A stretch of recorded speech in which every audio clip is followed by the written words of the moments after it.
Joseph Crudup here, and welcome to my storybook.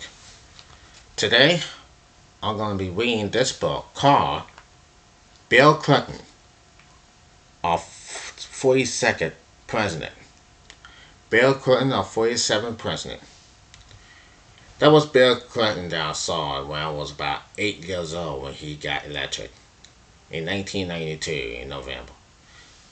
He was the first Democrat. He was a Democrat Party as president. So, sometimes we know that it seems like, but Bill Clinton was a good man in his ward. So now I'm going to read the whole book, if you will.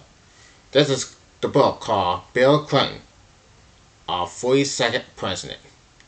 And let's begin in this book on page 1.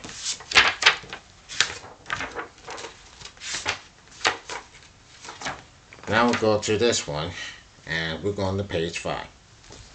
And let's begin now. On Thursday, July 16, 1992, Bill Clinton, governor of Arkansas, walked onto the stage at Madison Square Garden in New York City. The arena was packed with thousands of people for the national convention of the Democrat Party. All eyes were on Clinton as he stepped up to accept the nomination of his party for the presidency of the United States. The nation was also watching. Millions will see Clinton's speech on television. In November, he will run against President George Bush to see which man voters will elect as their president for the next 4 years. Clinton, and handsome 45-year-old, was much longer than the president, although his buzzing brown hair had gone mostly gray. In his speech, he asked Americans to choose a new generation of leaders.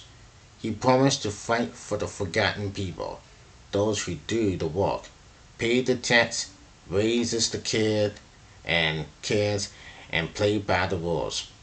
Voters seem to like Clinton's call to the forgotten middle class. After the conversion, he soared ahead of Bush in the polls. But there was still much to go before the election, and Americans did not often vote out sitting presidents. Clinton embraced for the fight of his life. Bill Clinton's father, William Jefferson Bartow III, a car salesman, and his mother, Virginia Casney, a nurse, were married in 1941 in Shreveport, Louisiana. Barton was in a service during World War II. When he came home, the best job he could find was selling heavy equipment in far-off Chicago. Virginia stayed behind, and when she found she was pregnant, moved in with her parents in a small town of Hope, Arkansas. Bartow made the long drive down to see his family wherever he could. One tragic night, his car crashed into the ditch, and he was killed. 3 months later, on August 19, 1946, Virginia gave birth to her son. She named him William Jefferson Bartow IV. After the father he would never meet, Virginia needed training for a better paying job, so she would be able to support herself and her baby. She left little Billy with her parents, and she studied in New Orleans to become a nurse assistant. Bill's grandparents owned a grocery store in a poor section of Hope. They were not well educated, but they saw the value of learning and discipline. They taught Bill to count and to read.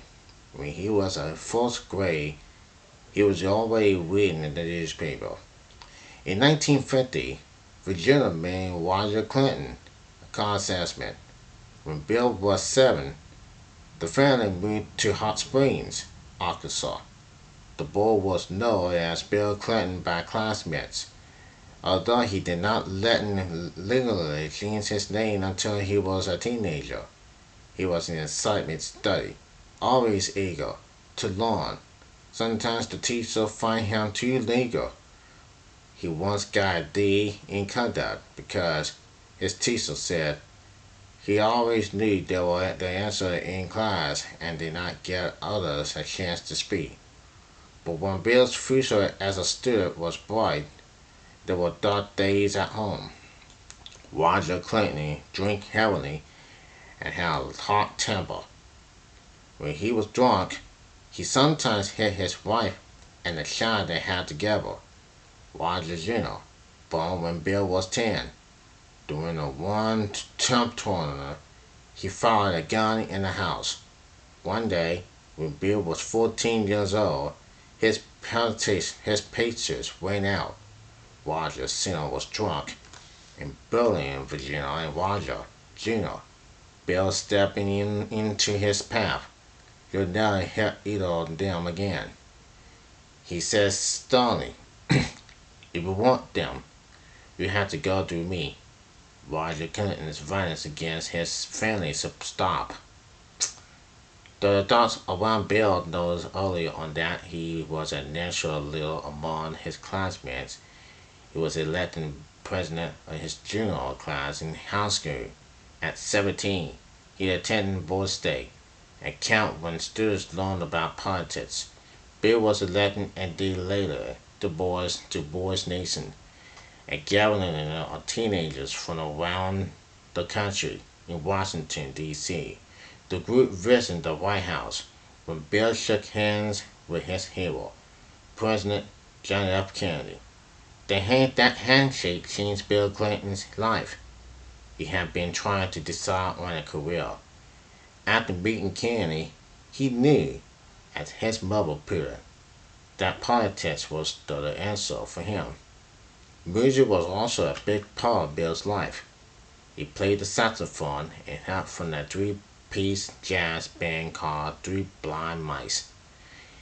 He was also a leader in the high school band, but he still finds time to excel in his students. He became a national multi scholarship semi-finalist and graduated fourth in his class of 323. Carolyn Stanley, a friend from high school, says that in everything Bill did, he had to be the best. Bill was offered a scholarship to study music in college. Instead, he went to Georgetown University, Washington, D.C., to study international affairs. They had buckled down to prepare for a life in politics. At Georgetown, Bill Clinton met students and teachers from all over the country and all over the world. He said, like a feast. But Clinton had to take part-time jobs to help pay for his costly education. One summer, he went back to Arkansas and working for Frank Holland, who was running for governor. Hart lost, but his nephew, an Arkansas Supreme Court justice, helped Clinton get a job in the Washington office of Arkansas Senator J. Williams Fulbright. Clinton stayed as academic even in school. He was elected president of both his freshman and sophomore classes at Georgetown. He impressed teachers and foreign students as a focused, hard-working young man. Everyone could see, as one classmate later said, that he was very politic. Clinton was such a fine student that some of his professors told him to apply for the Rhodes Scholarship. Each year, Oxford University in England gives college students the chance to study there after they graduated. Clinton didn't think he would ever be selected. When he was, he called his mother and asked, "How do you think I look in English tea?" In 1968, at the age of 22, Clinton graduated from Georgetown and headed out for Oxford. Since his scholarship paid his way, he didn't have to work and could give all his time to his studies. The rich foreign knowledge and culture at Oxford drilling him. He went more widely than ever, find many new interests. I read about 300 books both years I was there. He said, a friend from those days said that Clinton was intentional in everything, and crisis was barely in the United States while Clinton was at Oxford. America was fighting a war in Vietnam. Officials said the war had to be won to stop communists from taking communists from taking over all of Southeast Asia. But many people opposed the war. Some say the United States could not win. Others said it was won to fight because Vietnam was no threat to our security. Some young men refused to serve in the military when they were drafted, which was a crime. Others looked for legal ways to involve service. Clinton had student defenseman permission not to serve until he finished his studies. He strongly believed the war was wrong and even helped organizing protests against it while in England. When his defensemen ran out, ran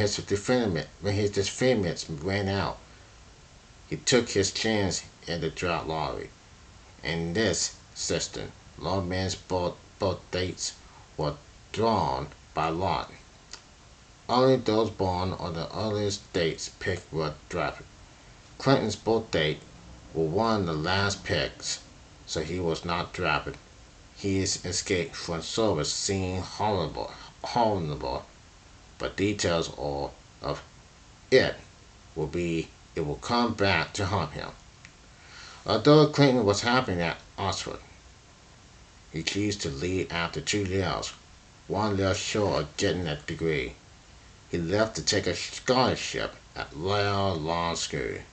Getting a law's degree was a big part of his long-term plan to enter politics.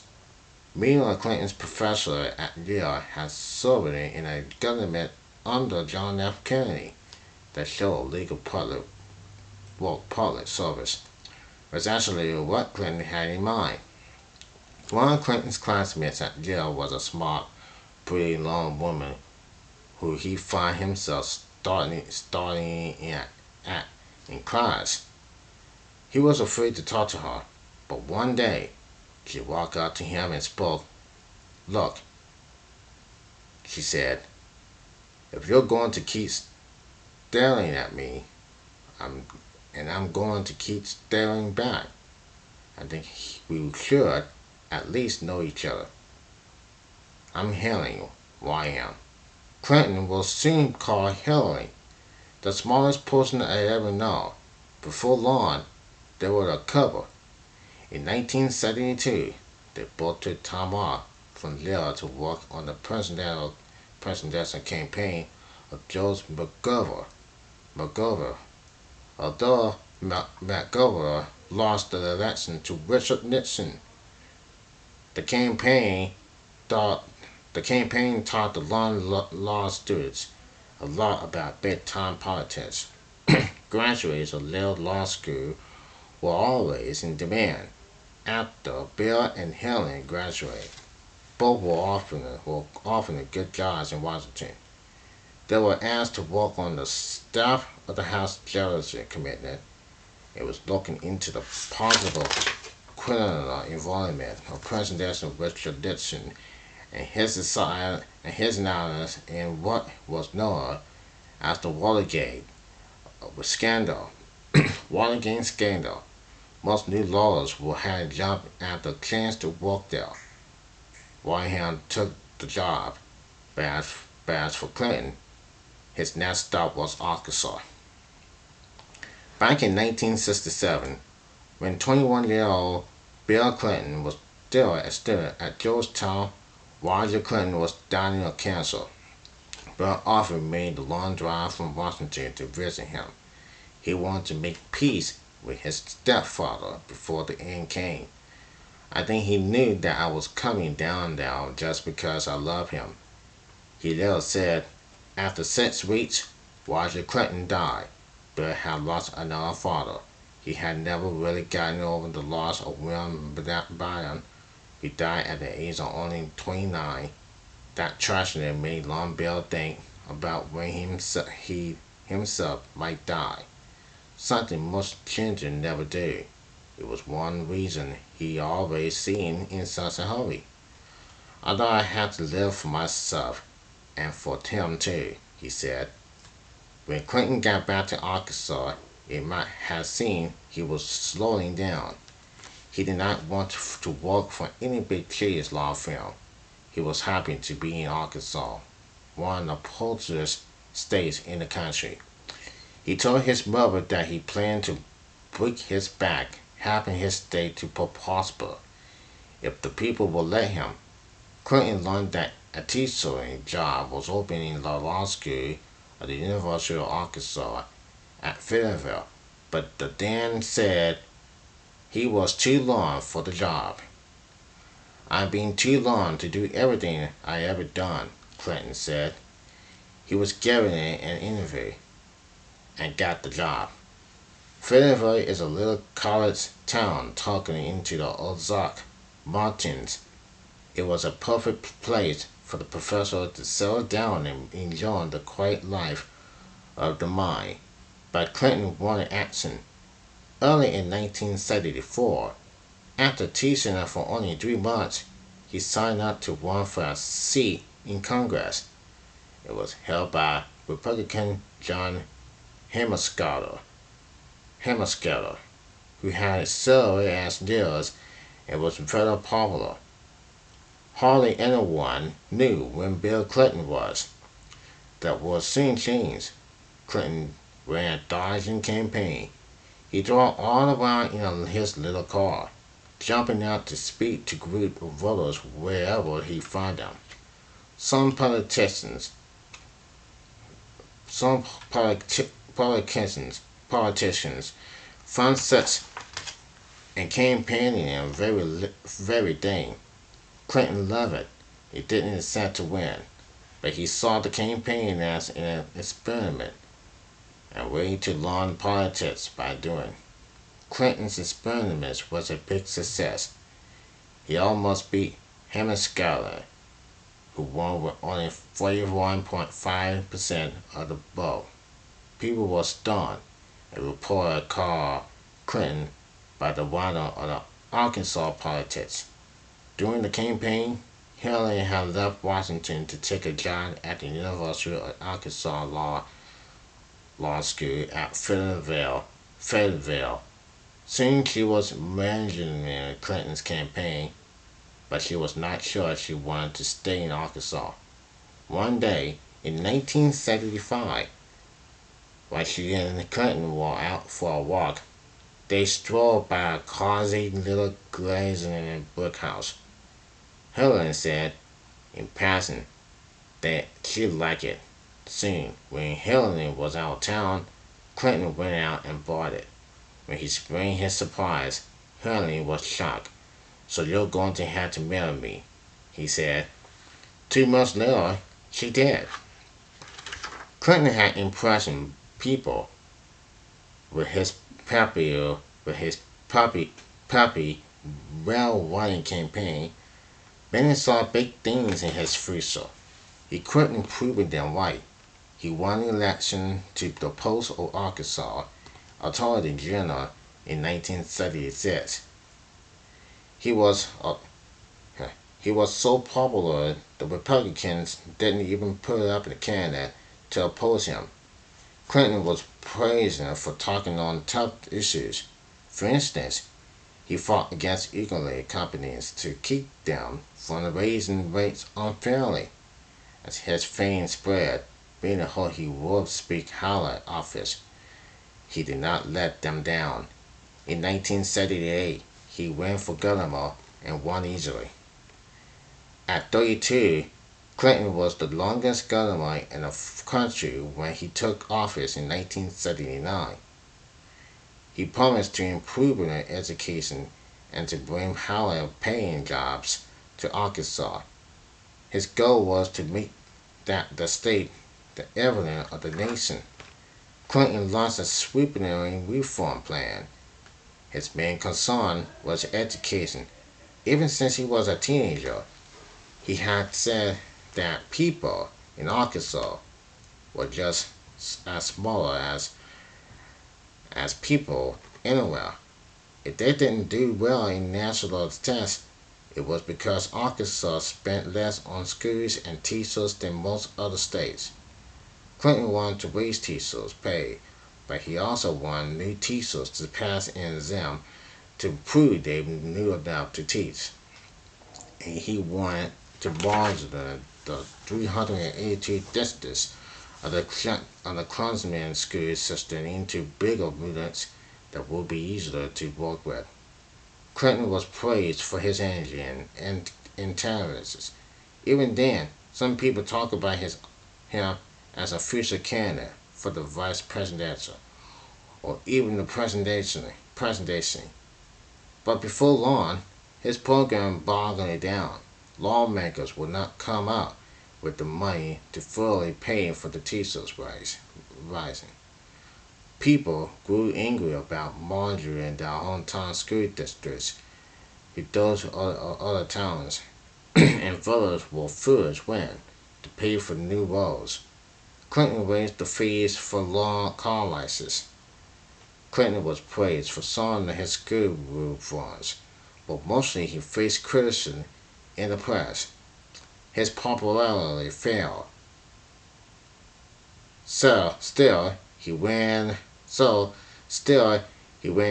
When he ran for re-election in 1980.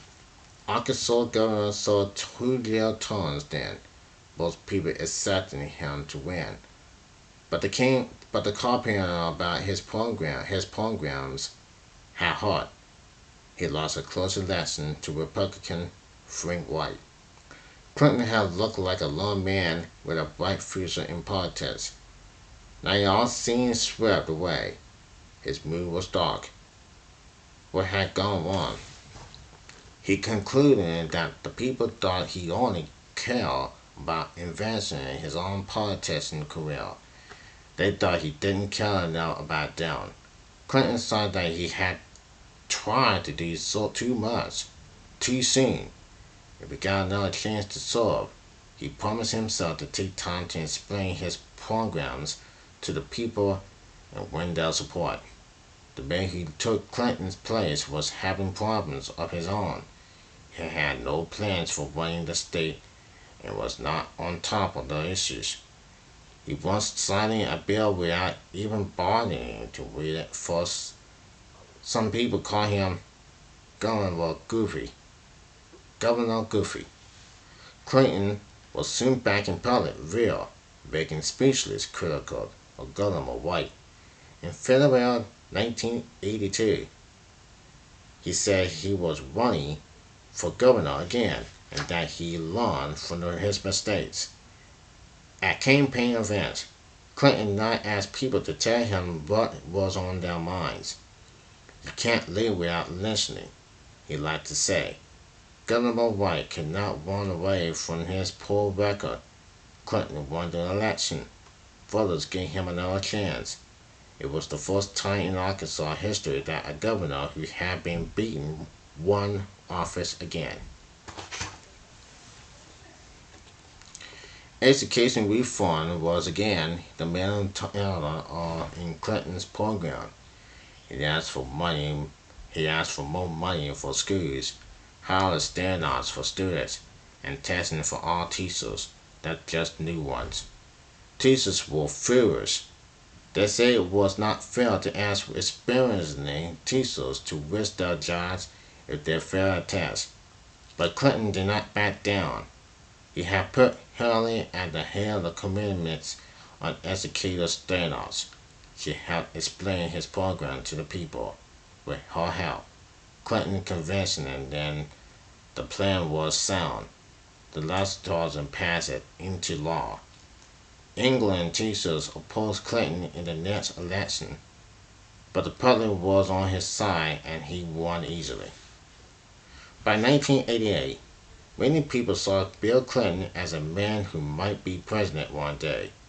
He had won the Arkansas governorship again in 1986, and changes in the law gave him a 4-year term. After that, all his actions were studying for clues to his plans. If he made a speech out of state, reporters said he was trying to build a national following that accepted him to run for president in 1988, and was surprised when he did not. On July 20, 1988, at the Democratic Convention in Atlanta, Bill Clinton gave the speech nominating Michael Dawkins for president. It was a wonderful chance to reach people all over the nation who were watching on television, but everything went wrong. The lights were never dimming. No one in the hall seems to be listening. His words were drowned out by chants of "We want Mike." The speech seems to last forever. When he finally said, in conclusion, the hall exploded in cheers, as if the crowd was saying, "Thank God that's over." Clinton became the butt of jokes. "Well, ring back," said talk show host Johnny Carson. But 2 nights later, Clinton went on Carson's show, cracking jokes about his speech and even playing a saxophone solo. Then audiences gave him a big round of applause. "Your saving grace, your sober grace is that you had a good sense of humor," Carson said. In 1990, Clinton ran for a re-election to a 5th term as governor. Voters wondered if he would desert Arkansas in the middle of his term to run for president. Clinton promised to serve 4 years.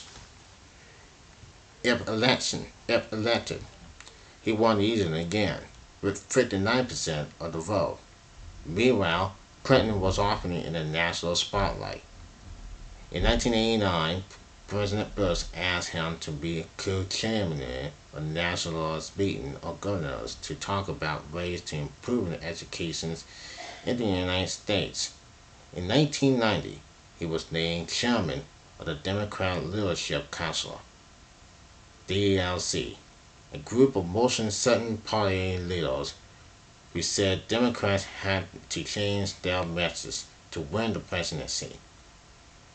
In the 1980s, Democrats were seen as the party of high tax and reach for big government. Ronald Reagan, a Republican, was elected president in 1980 and 1984, and his vice president, George Bush, was elected president in 1988 by promising lower tax and smaller governments. But by 1991, Republicans were in trouble. Taxes had been cut, most for the rich, who were making more money than ever. But Democrats claimed that the rich did not invest their money to create jobs as much as Republicans said there were that trickle-down economies had not worked. Billions were without jobs, and since taxes were lower, the government took in less money and built up in the middle of debt. Built up in the middle of debt. Over $4 trillion by 1991, Americans were starting to feel that the nation was in trouble. Democrats thought that if they could share their tax and spend, it means they could win back the presidency. But probably not in 1992. President Bush was thought to be a very popular actor leading the way in 1991 to victory in the Peninsular Gulf War in Iraq. Clinton's trips out of the state and visiting talk shows threw rumors back on that he would soon run for president. I'm not running for everything, he would said. But in July 1991, he changed his time. He changed his tune. He admitted, for the first time, that he was thinking about running in 1992 that made many in Arkansas angry. After all, he had promised not to run. In September, Clinton toured the state, asking people what they thought. He said the most voters were willing to release him from his promise if he thought running for the presidency would be good for Arkansas and for the country. On October 3rd, 1991, Bill Clinton spoke to a large crowd in front of the old State House in Little Rock. He said that he was running for president because the nation was in danger of losing the American dream.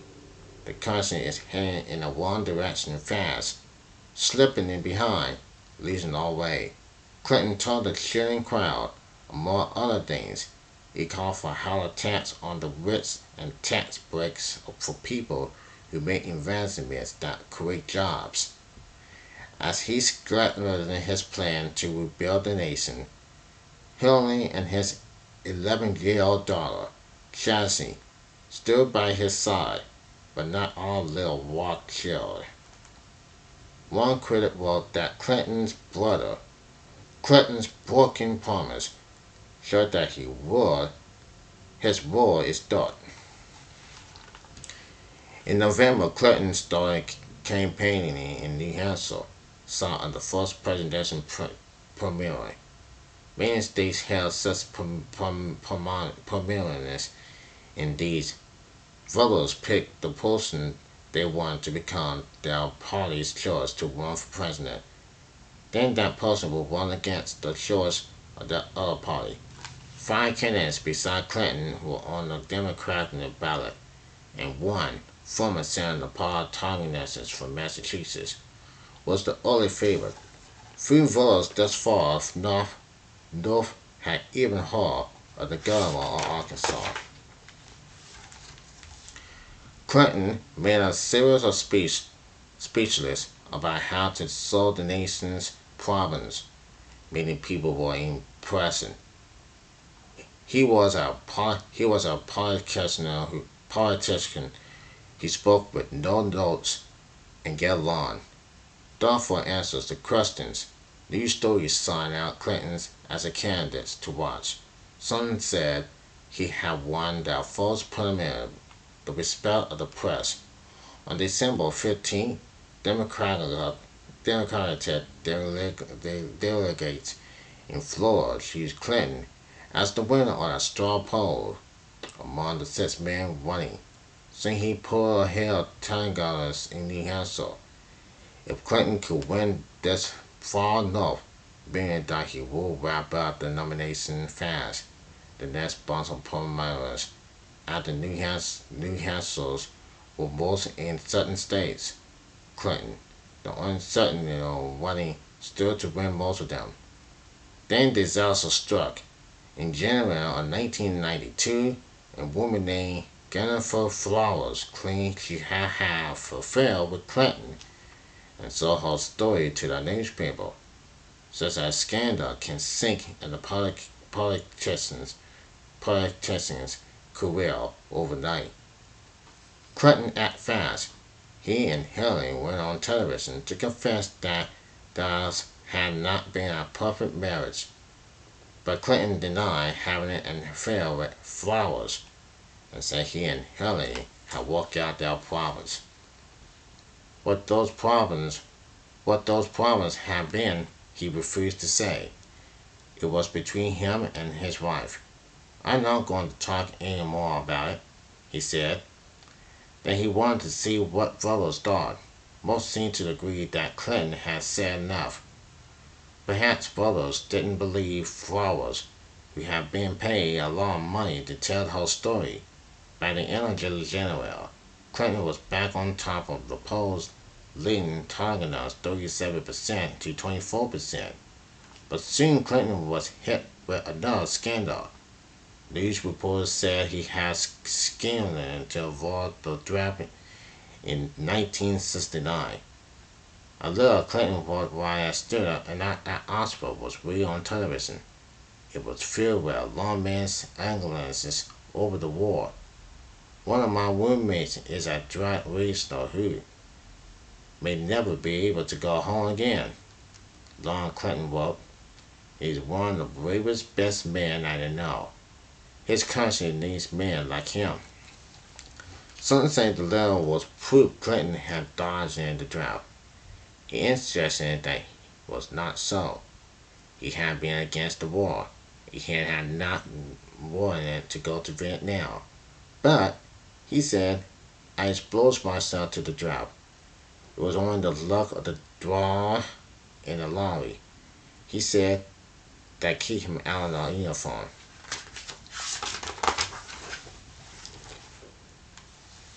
The scandal raised new doubts about Clinton's chapter when the old questions were fresh in people's minds. He felt sharply in the polls. It looked as if his campaign might be dying. But Clinton fought on, meeting voters, taking issues. His presidency paid off.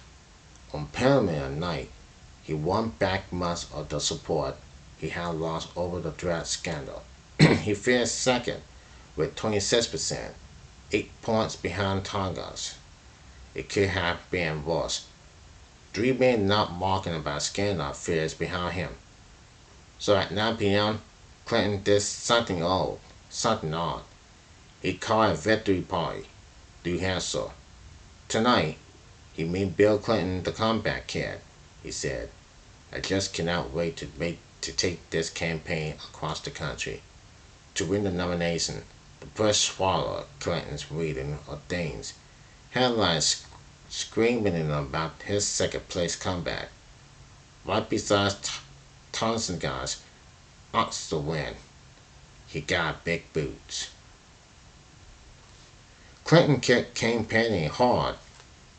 He swept the Sutton prominence in one other big contest. Pennsylvania, New York, Michigan, and Illinois. By the time he won California in June, he had the Democratic nomination swell up. But was he strong enough to beat President Bush, the Republican nominee, in November?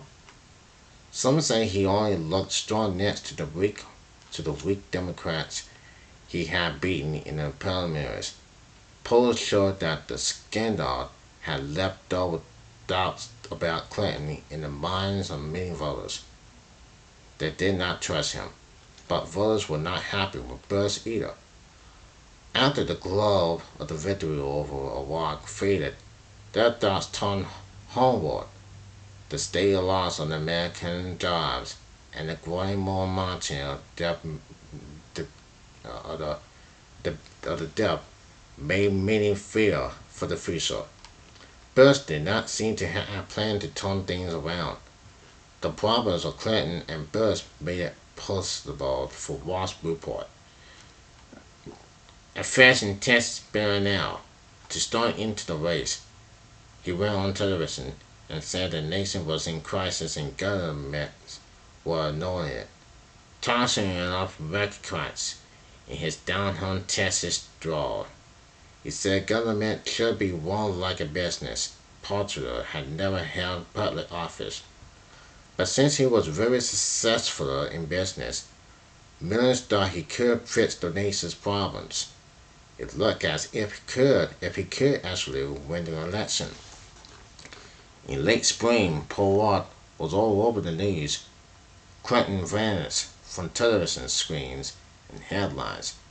He crashes to dull place in the polls, but most of what he was said of Pollard was critical. Questions were raised about his business deals. When reporters Pollard got testy, voters began to see another side of him. His polls ratings began to drop. While Pollard was drawing the minutes foul, Clinton went dogglingly on. He put out a detailed plan to address the nation's problems and keep reaching it out to voters. Slowly, he started to climb and oppose just as Poet dropped. Then, on the last day of the Democratic Convention, Poet suddenly pulled out of the race. Some say he simply could not take the pressure, but many voters were hurt and angry. They felt Poet, who had promises to run, had betrayed them. Early, when Poet broke faith with voters, he handed Clinton a way to cast off doubts about himself. Clinton's dodged and refused to quit when he was on the phone, now looking like something important real strange in the chapters.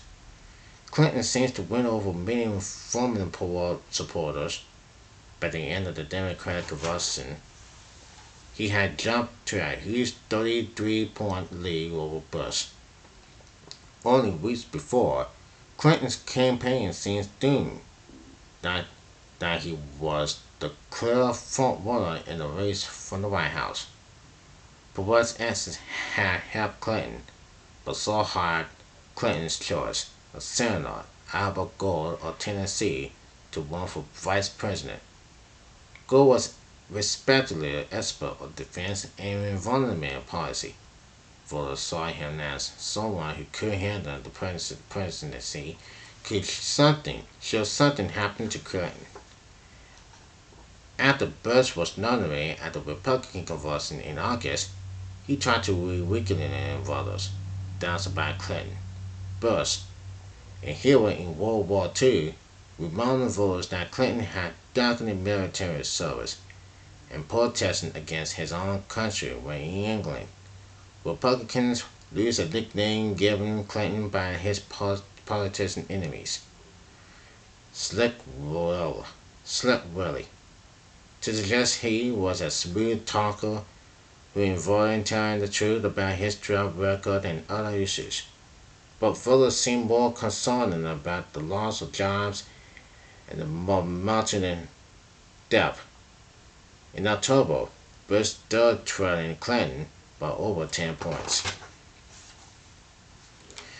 Then the campaign took another twist. Perot had said he had made a mistake by quitting the race and jumped back in. Bush hoped the Texas would take votes from Clinton. The Texas would take votes from Clinton. There was a new tension in the race as voters tuned in to watch the three candidates debate each other on television. During the debates, Perot again emotional voters with his face wet, but now many saw him as a sideshow, not a possible president. Clinton kept right on blunting his plans to pull the nation out of the rut. As for Bush, he seems lessly unsure what to say to win voters back. He picked it up brilliantly in the last debate, warning voters that Clinton will bring back the days of tax and spend. But after the debates, even Republicans said Clinton will be hard to beat. But keep hammering away on the drug issue and chapter questions, such taxes targeting Clinton and help the presidents make the race closer. But on election day, Clinton won, pulling 43% of the vote to Bush 38%, while Perot fears a district though with 19%. Clinton carried 32 seats, and Bush carried the remaining 18. The scandal had walking Clinton's campaign. The scandal that had walking Clinton's campaign would have destroyed most others. His survivors by keeping focus on Eastern voters and caring about him. His victory seemed to mean big changes ahead in America, away from the politicians of the Reagan-Bush era. On election night, Clinton saw great things in the nation's future. With high hopes and brave hearts, he said, standing in front of the old State House in downtown Little Rock, the American people have voted to make a new beginning. President Clinton, the 42nd president, had been elected on November 1992 and was starting the White House and to begin the inauguration in 1993 until his departure in office in 2001 in January. That's all for the book that I had read. Bill Clinton, our 42nd president. And that's all I have to read for now. Until then, I'm Joseph Crudup. God bless you. God bless the United States and America. And I hope you enjoyed this video. And I say peace. Peace, peace, peace. And enjoy this video. Until then, I'm Joseph Crudup. Have a great, great day.